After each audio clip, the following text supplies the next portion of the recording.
স্বামী যদি বলে তুমি কোথাও যাইবা না, মহিলা যাইতে পারবা না, আল্লাহর নবী শিখিয়ে দেয় এ মহিলারা তোমরা তোমাদের স্বামীর অনুমতি ছাড়া বাবার বাড়ি তো যাইতে পারবা না। আর আপনার বউ আপনার কোন অনুমতি দূরের কথা, আপনারা বলো না হাজীগঞ্জের বাজারে যায় বাজার করতে, 50 টাকার একটা উন্না কিনবে 10 দোকানে ঘুরে। আপনার স্ত্রী হাজীগঞ্জের ব্রিজের উপরে চলে যায়। এ মা বোনেরা, এমন অবাধ্য স্ত্রী যদি তুমি হও, আপনারা যদি এমন অবাধ্য স্ত্রী হন, আল্লাহর কসম মা, জান্নাত জান্নাত পাবেন না। মহিলা যারা স্বামীর কথার উপর দিয়া জামাইরে দমক দাও, এ মহিলারা স্বামীর কথা যারা শোনো না, আল্লাহর কসম মনে রাখবা এই স্বামীর অবাধ্য হওয়ার কারণে, স্বামীর অবাধ্য হওয়ার কারণে তোমার জান্নাতে যাওয়া বন্ধ হয়ে যাবে। মাঝে মাঝে আমারে অনেক প্রবাসীরা বিদেশ থেকে কল দেয়, হুজুর আমি তো বিদেশে আসছি আমার বউ বাচ্চার খাওয়ান খোরাক জোগানোর জন্য, আমার বউরে আমি কত বোঝানো বুঝাই, হুজুর আমার বউ আমার কথা শোনে না, প্রত্যেক সপ্তাহে সপ্তাহে আমার বউ মার্কেটে চলে যায়, হুজুর আমার অনুমতি ছাড়া আমার বউ মার্কেটে যাই, ফুচকা খাইতে যাই, এখানে যাই ওইখানে চলে যায়। আমি জিজ্ঞাসা করলাম ভাই কেন আপনার কথা শুনবে না, আপনার বউকে আপনি ইসলামী তালিম দেন। হুজুর আমি আমার বউরে যদি নিষেধ করি তুমি ঘর থেকে বাইর হইও না, বাইর হওয়ার পর আইসা আমারে বলে যায়, কিন্তু বাহির হওয়ার আগে আমারে কয় না। হুজুর তারা শাসন করলে সে আমারে বলে তুমি কি আমারে বিশ্বাস করো না? হুজুর কেমনে বিশ্বাস করতাম, জগতের মধ্যে তো এমন অনেক অবস্থা দেখা যায়, স্বামী বিদেশ থাকে, স্বামীর পাঠানো টাকা দিয়া বাহিরে দেওয়ারের লগে ভ্যাম করে, আসেনিও। ওই প্রবাসী আমারে ডাক দিয়া কই হুজুর আমার বউ ঘর থেকে বাইর হওয়ার আগে আমারে বলে না, বাইর হয়ে ঘুরে এসে আমার কাছে বলে, আমি বুঝি বারবার তার সঙ্গে রাগারাগি করে সে আমারে, আমি কি তার বিশ্বাস করি না? এমন অনেক প্রবাসীদের অন্তরের মধ্যে ব্যথা, তাদের বউ তাদের কথা শোনে না, এমন অনেক প্রবাসীদের অন্তরে ব্যথা, হুজুর আমার স্ত্রী আমার কথা শোনে না। আমি বলবো মা তুমি তোমার স্বামীর আদেশ মানো। এমন অনেক প্রবাসীরা আমারে মাঝে মাঝে কই হুজুর আমার বউরে আমি কই ইসলামী শরীয়ত মোতাবেক পর্দা করে চলার জন্য, আমার বউ পর্দা করে না, আমার বউ নরমাল শাড়ি কাপড় পইরা নরমাল 3 পিস পইরা বাজারে মার্কেটে যাই চলে যায়। আমি চিন্তা করলাম ও মহিলারা শুনে নাও, আল্লাহর নবী কয় আমি তো জাহান্নামের মধ্যে মেরাজে যাওয়ার পরে 3 প্রকারের নারীদেরকে দেখেছি। এক প্রকারের নারীদের পাগুলো উপরের দিকে, মাথার চুলগুলা নিচের দিকে দিয়া এদেরকে আগুনের মধ্যে ঝলসানো সেঙ্গানো হইতাছে। আরেক প্রকার নারী দেখছি তাদের চুলগুলার মধ্যে লটকায়া এদের দেহটাকে আগুনের মধ্যে লটকানো দেওয়া হয়েছে। আরেক প্রকার নারী দেখছি তাদের স্তনগুলার মধ্যে আগুনের গরম রড লাগাইয়া দিয়া তাদেরকে আগুনের মধ্যে ঝলসানো হচ্ছে। ও মায়ার নবী কেন গো? আমার নবী বলে 1 নাম্বার যে নারীরা দুনিয়ার জমিনের মধ্যে বেপরদাভাবে ঘোরাফেরা করেছে, যে নারীরা কাপড়ের নাম দিয়ে বেহায়াপনা উলঙ্গপনা দেখাইছে, কাপড় পরছে কাপড়ের কাছে দিয়া মাথা দেখা গেছে, পেট দেখা গেছে, কাপড় পরছে পিঠ দেখা গেছে, কাপড় পরছে পাতলা তার শরীর দেখা যায়, বোরকা পরছে এমন এটা পরলে যে কথা না পরলে সেই কথা, টাইট ফিটিং বোরকা। আল্লাহর নবী কয় এমন বেপরদা মহিলাদেরকে মাথাটা নিচের দিকে দিয়া পাগুলা উপরের দিকে তুইলা দিয়া মহিলাটাকে ঝলসানো হচ্ছে আগুনের মধ্যে। নবী আমার ডাক দিয়ে কয় উম্মত, ও উম্মতের দলেরা শুনে নাও, আমি আরেক প্রকার মহিলা দেখছি যাদের চুলগুলার মধ্যে ধইরা তাদের দেহটা ঝলসানো হচ্ছে। আপনারা দেখবেন মাঝে মাঝে অনেক মহিলারা গোমটা দেয়, মাথায় ওড়না দেয়, আবার গোমটা দেয়, আবার তাদের মধ্যে যখন মেকআপ পরে স্কেপ পরে এদের মাথাটা থাকে কপালটা এদিকে, চুলগুলো উপর দিয়া ওটের কুজের মতো উঠা থাকে, তাই নি? আমি কোন মহিলাদের বিরুদ্ধে বলতেছি না, আমি কোন মহিলাদের বিরুদ্ধে বলতেছি না। ইসলাম মহিলাদেরকে যে সম্মান দিয়েছে অন্য কোন ধর্ম নারীদেরকে এত সম্মান দেয় নাই। কিন্তু নারী তুমি তো তোমার সম্মান রাখতে পারো না, তুমি তো তোমার সম্মান ধরে রাখতে পারতেছ না। আল্লাহর নবী কয় কেন জানো? ওই মহিলার চুলের মধ্যে আটকায়া দেহটাকে ঝলসানো হচ্ছে। নবী আমার কয় এমন মহিলা যারা তাদের কপাল থেকে চুলটাকে ওটের কুজের মতো, সুডি গরু সুডি চিনেন না আপনারা, এ সুডির মতো উঁচা করে রাখে যারা, যে মহিলারা আপনাদের চুল আপনি হিসাব করে দেখেন, আপনার ফুতের বউ, আপনার নিজের বউ, আপনার মাই এইভাবে চুল বাঁধে, বান্ধেনি? কোফা বান্ধে এটা হেটা আলাদা, কোফা একটা আছে না নরমালি মাথার লোকে লাইগা থাকে ওইটা আলাদা, কিন্তু চুলটারে এভাবে উঁচা করে বাঁধে।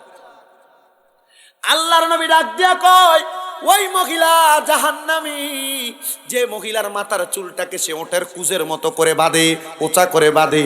এবার কই হুজুর এটা তো এই যুগের স্টাইল।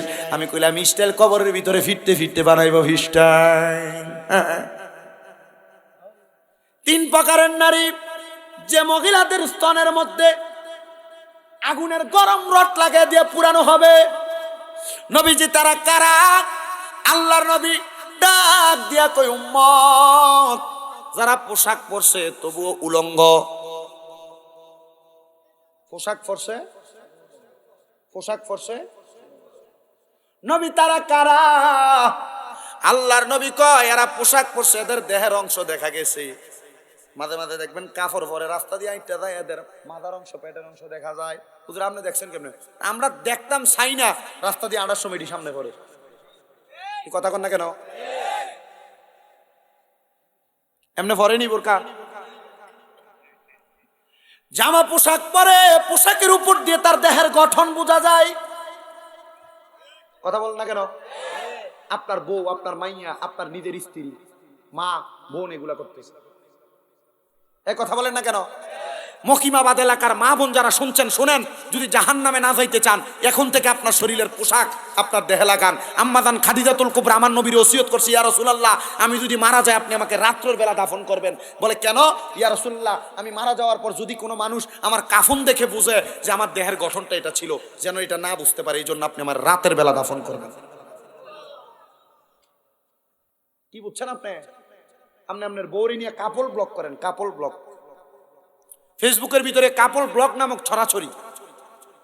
জামাই বউ কাপড় বেছে, বউয়ে কসমেটিক বেছে, জামাই ভিডিও করে ছাড়ে। বউয়ে কাপড় বেছে, জামাই ভিডিও করে ছাড়ে। বউরি নিয়ে কক্সবাজার ঘুরতে যায়, নদীর মধ্যে বউ ভিজার পর তার জামা দ্বারা তার শরীর দেখা যায়, স্বামী এগুলো ভিডিও করে ছাড়ে। আল্লাহর কসম, এই কাপল ব্লক নামক বেহায়াপনার কারণে নারীও জাহান্নামে যাবে। যে স্বামী ভিডিও করতেছে ওই স্বামীও দুজকে যাবে। ইসলাম সেটাকে সমর্থন করে। আপনারা যারা আপনাদের বউয়ের ছবি ফেসবুকে দেন, আপনাদের মেয়ের ছবি ফেসবুকে দেন, আপনার মার ছবি ফেসবুকে দেন, আপনার বোনের ছবি ফেসবুকে দেন, মায়ের ছবি ফেসবুকে আপলোড দিয়ে দেয়, দিয়া বলতেছে আমার মা অসুস্থ, দোয়া করবেন। আপনি যে দোয়া পাইতেন তার দোয়ার চাইতে বেশি বেশি গুণ পরিমাণ গুণ আপনি পাইবেন। আপনি আপনার বিবাহ করার পর বউয়ের ছবি নিয়ে আপনি ছবি দিয়ে দেন, গট মেরিড। আপনি আপনার মেয়ে প্রাপ্তবয়স্ক হয়ে গেছে, মেয়ের ছবি ফেসবুকে দিয়ে বলতেছেন আমার মেয়ে ক্লাস 10-এ জিপিএ গোল্ডেন A+ পেয়েছে। জি না, এই মেয়েটাকে বেপরদা করে আপনি বেহায়াপনা করছেন, এই মেয়েকে বেপরদা করার শাস্তি আপনি পাবেন। আর যারা কাপল ব্লক করেন ফেসবুক সোশ্যাল মিডিয়ায়, আপনাদেরকে বলছি, আপনারা যদি মুসলমান, যারা মুসলমান তাদেরকে বলছি, বিধর্মীদের কথা আমি বাদ দিলাম, যদি মুসলমান হয়ে থাকেন শোনেন, মুসলমানদের দায়িত্ব পর্দা করা ফরজ। পর্দার আইন যারা লঙ্ঘন করে, আল্লাহর কোরআন বলছে ওয়াকারনা ফি বুয়ুতিকুন্না ওয়ালা তাবাররুজনা তাবাররুজাল জাহিলিয়াতিল উলা, তোমরা তোমাদের নারীদেরকে বেপরদাভাবে ঘুরতে দিও না, জাহিলিয়া যুগের মহিলাদের মতো বের হতে দিও না। আচ্ছা, আপনি যে আপনার বউয়ের ছবি ফেসবুকে দেখাইতেছেন, পুরুষ মানুষরা দেখাইতেছেন, আপনি আপনার বউরে বেপরদা করতেছেন। নবীর হাদিস শোনেন, আল্লাহ নবী বলছে একজন নারীর কারণে 4 জন পুরুষ মানুষ দোজখে যাবে। বলেন একজন নারীর কারণে কয়জন পুরুষ দোজখে যাবে? আজকের ওয়াজ হবে এটা, এ পাক পাঞ্জাতন মাদ্রাসার মাহফিল ৩য়তম মাহফিল সফল হবে যখন এ ওয়াজের উপর আপনারা আমল করবেন। কেউ হাত নিচে রাখবেন না। বলেন একজন নারীর কারণে কয়জন পুরুষ দোজখে যাবে? বলেন, হাত তোলেন, কয়জন? বলেন কয়জন? হাত নামান, মিলিয়ে দেখবেন আপনাদের গায়ে ওয়াজ পড়ে কিনা। এ ওয়াজ আমার গায়েও পড়বে। অসুবিধা যদি হয় এরা দেখাইবি মাঝে মাঝে। কয়জন? আবার তোলেন, হাত তোলেন। কয়জন? কয়জন? হাত নামান। 1 নাম্বার, এই মনোযোগ দেন। কথা নাই। 1 নাম্বার, একজন মেয়ের কারণে তার বাবা দোজখে যাবে। জি, কেন একজন মেয়ের কারণে তার বাবা দোজখে যাবে? ওই বাবা তার কন্যাকে জন্ম দেওয়ার পরে যদি ওই বাবা তার মেয়েকে পর্দা না করায়, মেয়েকে যদি উলঙ্গপনা, বেহায়াপনা, পাতলা পাতলা পোশাক পরে রাস্তায় ছেড়ে দেয়, ওই বাবা দোজখী। বলে কেন? মেয়ে বেপর্দা থাকার কারণে ফরজ তরক করেছে, মেয়েটা বেপর্দার কারণে দুজকে যাবে। মেয়ে ওই বাবাকে বলবে, বাবা আমারে পর্দা করায় নাই। মেয়ে একা যাবে না, আপনি বাপেরে লইয়া যাইব। এবার কার কার মাইয়া আছে হাত তোলেন, হাত তোলেন, কার কার মাইয়া আছে? আপনামান আপনারা যদি আপনাদের মেয়েদেরকে পর্দা না করান, মেয়ে বেপর্দার কারণে দুজকে যাবে, আপনি বাবা যাবেন দুজকে। আপনাদের কি কষ্ট হইতেছে নাকি? এও আজকে কামে লাগবে মনে হইতেছে? মেয়েকে আর বেপর্দা ভাবে ঘুরতে দিবেন? মেয়েতে বেপর্দা ভাবে তার নানার বাড়ি মামার বাড়ি যাইতে দিবেন? মেয়েকে বেপর্দা ভাবে আর মার্কেট করতে দিবেন?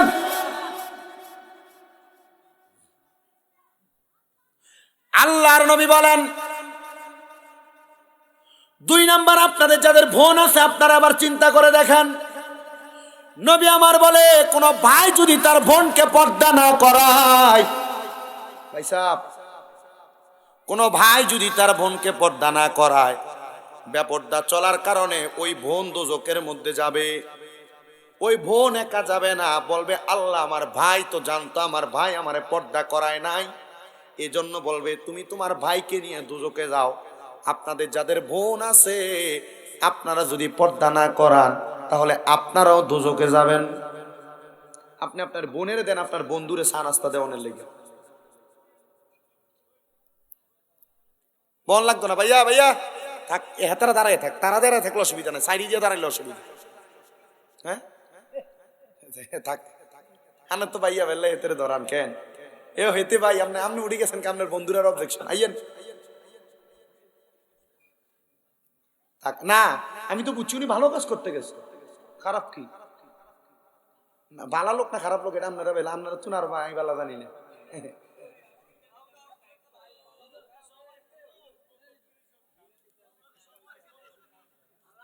ওইছে শেষ করেন, ওয়াজটা শেষ করতাম দেন, আর বেশি সময় নেই। আপনারা কি ওয়াজ বুঝতেছেন? ওয়াজ এটা বাড়িতে বাস্তবায়ন করবেন তো? শোনেন, তাহলে কোন ভাই যদি তার বোনরে পর্দা না করায়, ওই ভাই কি জান্নাতি না দুজকি? ভাই যদি হাত সত্য নামাজও হরে কাম হইতো না, কারণ এবারে উপদ্দি ফিটফাট নিজে দিয়ে সদরঘাট নিজে ঠিক। আল্লাহ কোরআন কয় কু আনফুসাকুম ওয়া আহলিকুম নারা, নিজে দুজকের আগুন থেকে বাঁচাও, তোমার আহালকে বাঁচাও। তা আপনি নামাজ পড়লেন বেহেশতে যাওয়ার লাই, আপনার মারে বেপর্দা ছাড়ি দিলেন, বোনরে বেপর্দা ছাড়ি দিলেন, বউরে ছাড়ি দিলেন, জিরে ছাড়ি দিলেন, লাভ হইব নি? মানে হুরা করলে ফি মাঝখান দিয়ে গোবর ডালি গোবর, সেম কথা। তাহলে গেল কয় প্রকার? 1 নাম্বার বাবা, 2 নাম্বার ভাই, এবার 3 নাম্বার যারা যারা বিয়ে করছেন হাত তোলেন। তোলেন না কা? আপনি বিয়ে করেন না? আপনি বিয়ে করছেন না কেন? হাত তোলেন। বিয়ে করছেন যারা যারা হাত তোলেন।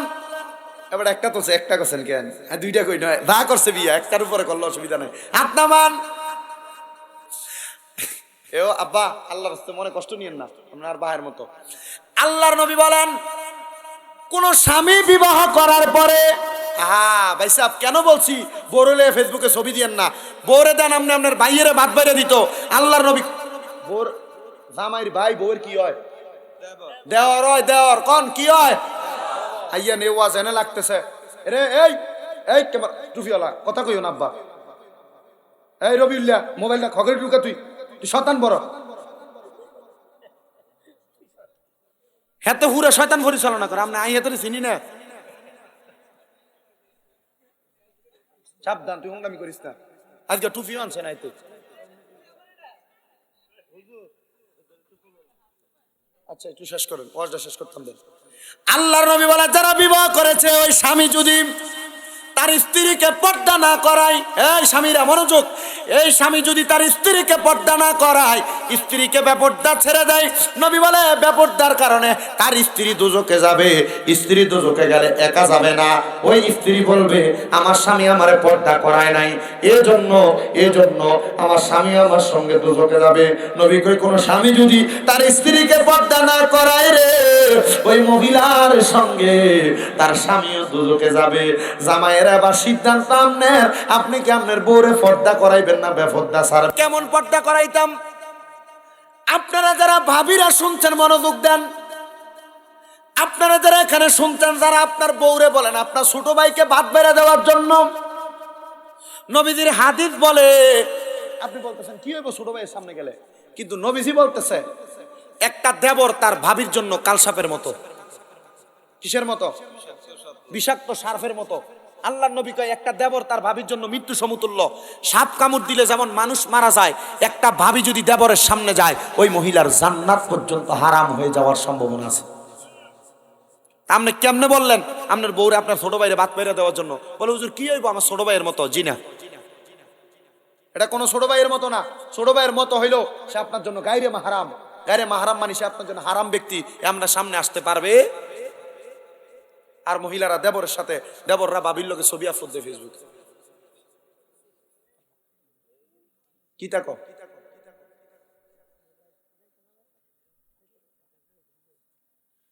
তাইলে আপনারা যারা বিবাহ করছেন আপনাদের বউকে ব্যাপার দইতে দিবেন? চিন্তা করতেছে হুজুর আজকে বাইজিয়া যায় ফদ্দার কথা কমো, আর নিজে কব আমনে কি এর বালা মানুষ।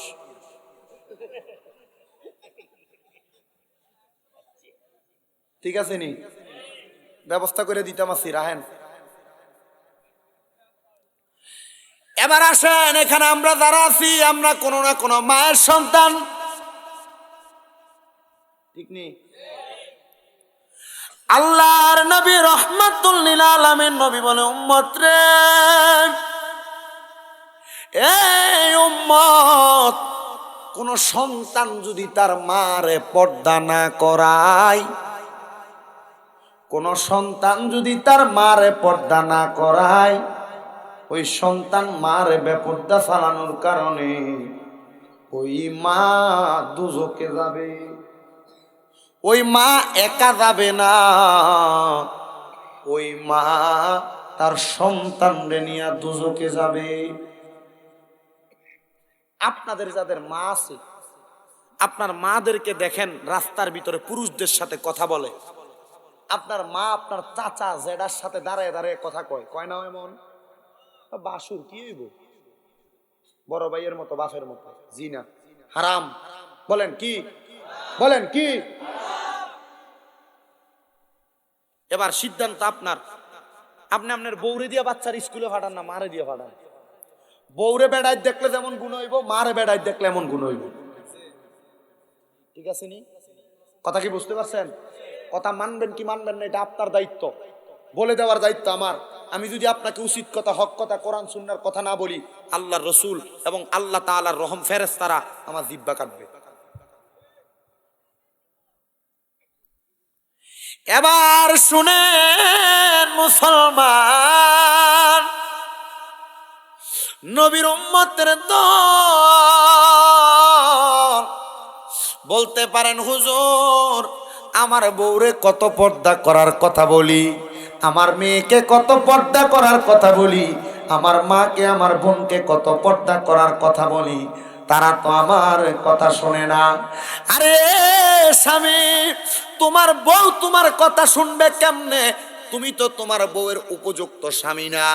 বলে হুজুর কেন? আরে তোমার বউ তখনই তোমার কথা শুনতো যখন তুমি তোমার বউয়ের সঙ্গে ভালো ব্যবহার করতা, বউয়ের সঙ্গে সদাচরণ করতা। তুমি তো তোমার বউ এক গ্লাস পানি দিতে দেরি করলে মুখ বেড়ে খিস। তোমার বউ একটু যদি দেরি করে কোনো কাজ করতে, তুমি তোমার বউরে তার মা বাবার নাম নিয়ে গালি দাও।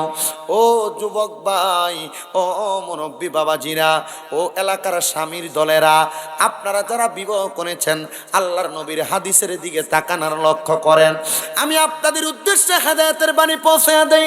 আপনার বউ যে আপনার কথা শোনে না, আপনার বউ যে আপনার আদেশ মানে না, আপনার বউ যে আপনার কথা মোতাবেক চলাফেরা করে না, আরে চলবে কেমনে? আপনি তো আপনার বউয়ের উপযুক্ত স্বামী না। হুজুর কেন? কারণ আপনি স্বামী বউরে নামাজের কথা বলেন, আপনি পড়েন না। আপনি আপনার বউরে নামাজের কথা কন কিন্তু আপনি মিশা কথা কন। আপনার বউরে আপনি অনেক রকমের শাসন করেন কিন্তু আপনি শাসনের ধার ধারেন না। এজন্য আপনারা বউ আপনার কথা শোনে না। স্বামীর দলেরা, বউকে যদি তোমার বাধ্যগত বানাইতে চাও, বউকে যদি তোমার কথা শুননেওয়ালা বানাইতে চাও, এখন থেকে 5 ওয়াক্ত নামাজ পড়ো। কয় ওয়াক্ত? আস্তে কইছে, কয় ওয়াক্ত? দেখেন আপনার বউ আপনার কথা না শুনে কেমনে দুদকে যাইতেছে।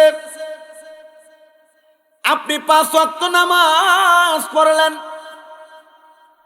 রোজা রাখলেন, হারাম খাইলেন না, আপনি নামাজ পড়লেন, ইবাদত করলেন, বউয়ের সঙ্গে খারাপ আচরণ করলেন না, আপনি আপনার বউরে ভালো ব্যবহার করলেন। আল্লাহর নবী কয় ওই পুরুষটা যদি তাদের স্ত্রীদেরকে পর্দার আদেশ দেয়, বউ যদি না করে, বউরে সৎপথে চলার আদেশ দেয়, বউ যদি না চলে, ওই স্বামী ইন্তেকাল করার পরে আল্লাহ তাআলা ওই স্বামীটাকে জান্নাতের মধ্যে, একটা বউ তো দুনিয়াতে ঘাউরামি করছে, ওই স্বামীরে আল্লাহ 70টা জান্নাতের হুর বিয়া করাইয়া দিব। 70টা হুর দিব খেদমতের জন্য। আবার কেউ কেউ বলে 40টা হুর দিবে। এ কথা যখন আমার নবী বললেন, নবীর দরবারে অনেক মহিলারা পর্দার আড়ালে থাকতেন। মহিলারা কান্না করে আর ডাক দিয়ে কই, ইয়া রাসূলুল্লাহ, নবী গো, ও মায়ার নবী, ও দয়ার নবী, রহমাতুল লিল আলামিন নবীজি, আমরা তো আপনার জামাইরে বড় ভালোবাসি, আমরার জামাই যদি 70টা হুর পায়, নবীজি আমরা কি আমরা জামাইরে পাইতাম না? ওই 70টা হুর বুঝি জান্নাতের ভিতরে আমার জামাইরে ব্যবহার